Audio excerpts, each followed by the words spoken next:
ನಡ್ಲತ್ತರೇನು ಜಿಲ್ಲಾಧಿಕಾರಿ ಶ್ರೀಮತಿ ಸಂಗೀತಾ ಬಿರಾದಾರ್ ಅವರು ಭ್ರಷ್ಟ ಅಧಿಕಾರಿಗಳು ಕಂಡು ಬರ್ತದೆ.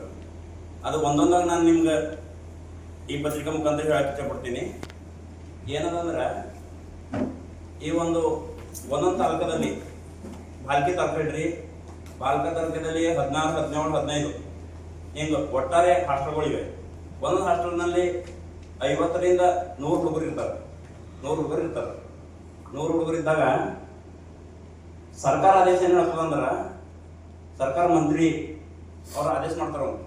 ಏನು ಆದೇಶ ಮಾಡ್ತಾರಂದ್ರೆ, ಸಮಾಜ ಕಲ್ಯಾಣ ಇಲಾಖೆ, ಹಿಂದುಳಿದವರ ಕಲ್ಯಾಣ ಇಲಾಖೆ ವ್ಯಾಪ್ತಿಯ ವಸತಿ ನಿಲಯಗಳ ಹಾಗೂ ವಸತಿ ಶಾಲೆಗಳ ವಿದ್ಯಾರ್ಥಿಗಳ ಹಾಜರಾತಿಯನ್ನು ಬಯೋಮೆಟ್ರಿಕ್ ವ್ಯವಸ್ಥೆ ಮೂಲಕ ಮಾಡಿ ಅಂತ ಹೇಳ್ತಾರೆ. ಅವರು ಬಯೋಮೆಟ್ರಿಕ್ ವ್ಯವಸ್ಥೆ ಮೂಲಕ ಮಾಡ್ರಿ.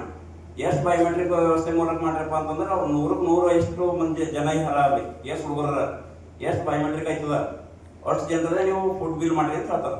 ಸರ್ಕಾರ ಆದೇಶ ಆಗ್ತದೆ.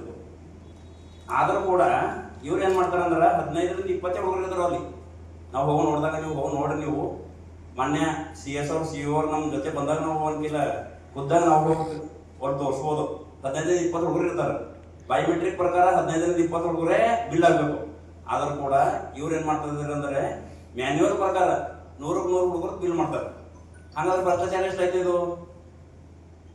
ಹಿಂದಿನ ಸರ್ಕಾರದಲ್ಲಿ 40% ಭ್ರಷ್ಟಾಚಾರ ಅಂತ ಹೇಳೋದು, ಇವಾಗ 80% ಭ್ರಷ್ಟಾಚಾರ ಹಿಂದುಳಿದ ಕಲ್ಯಾಣ ಇಲಾಖೆ ಅಧಿಕಾರಿಗಳು ಮಾಡ್ತಾ ಇದ್ದಾರೆ. ಅದರಲ್ಲಿ ಮುಖ್ಯವಾಗಿ ಅದಕ್ಕೆ ಹಿಂದೆ ಬೆನ್ನೆಲುಬಾಗಿ ನಿಂತಿರುವಂತ ಸಂಗೀತ ಮೇಡಮ್ ಅವರು, ಸಂಗೀತ ಬಿರಾದಾರ್.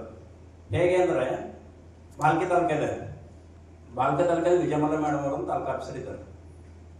ಅವ್ರಿಗೂ ಪ್ರಭಾರಿ ಅದ. 4-5 ವರ್ಷದಿಂದ ಪ್ರಭಾರಿ ಮಾಡ್ಕೊತ ಬಂದಾರ. ಮ್ಯಾನೇಜರ್ ಅವರು ವಿಜಯಮಲ್ಲ ಮೇಡಮ್ ಅವರು ಪ್ರಭಾರಿ ವಿಜಯಮಲ್ಲ ತಾಲೂಕು ಆಫೀಸರ್ ಇದ್ದಾರೆ.